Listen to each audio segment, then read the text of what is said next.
छत्तीसगढ़ विधानसभा के शीतकालीन सत्र के दूसरे दिन सदन में बेरोजगारी भत्ते का मुद्दा गरमाया। इस दौरान सत्ता पक्ष और विपक्ष के बीच तीखी बहस देखने को मिली। मंत्री गुरु खुशवंत साहब ने कहा कि सरकार युवाओं को रोजगार से जोड़ने के लिए प्रशिक्षण दे रही है। रोजगार मेले आयोजित किए जा रहे हैं। कंपनियों से 14,000 पदों की मांग आई है और सरकार इतने ही युवाओं को रोजगार देगी। उन्होंने आरोप लगाया है कि कांग्रेस सरकार के समय 18 लाख युवा बेरोजगार थे और युवाओं के भविष्य के साथ खिलवाड़ किया गया। वहीं पूर्व मंत्री उमेश पटेल ने कहा कि सरकार ने बेरोजगारी भत्ता देने का वादा किया था, बजट भी पारित हुआ, लेकिन योजना लागू नहीं की जा रही।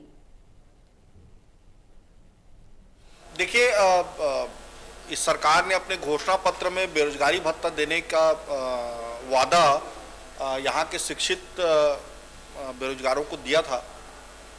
हमारी सरकार थी तब ये बेरोजगारी भत्ता हम लोग दे रहे थे। इन्होंने अपने बजट में इस योजना को चालू रखने के लिए उसको बजट भी किया है। पिछले बजट भाषण में इस बात का उल्लेख भी किया कि हम बेरोजगारी भत्ता दे रहे हैं, लेकिन अभी मंत्री जी को पूछने पर वो कह रहे हैं कि ये योजना चालू ही नहीं है। तो इस तरह से गलत बयानी, लोगों के साथ धोखा इस सरकार लगातार कर रही है। जब वो बजटेड है, जब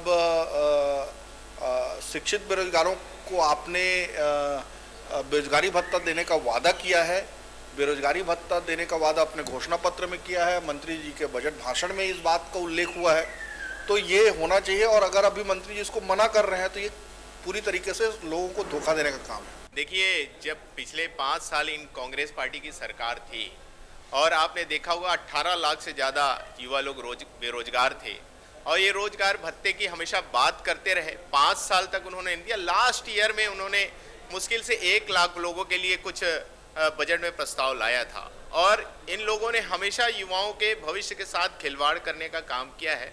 कभी भी युवाओं के भविष्य को सुरक्षित करने का काम नहीं किया।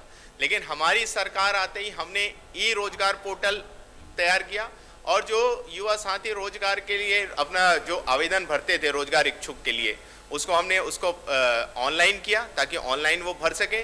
साथ ही साथ हमने एक ऐप भी तैयार किया, रोजगार ऐप, जिसके माध्यम से वो लोग अपना वहाँ रजिस्ट्रेशन कर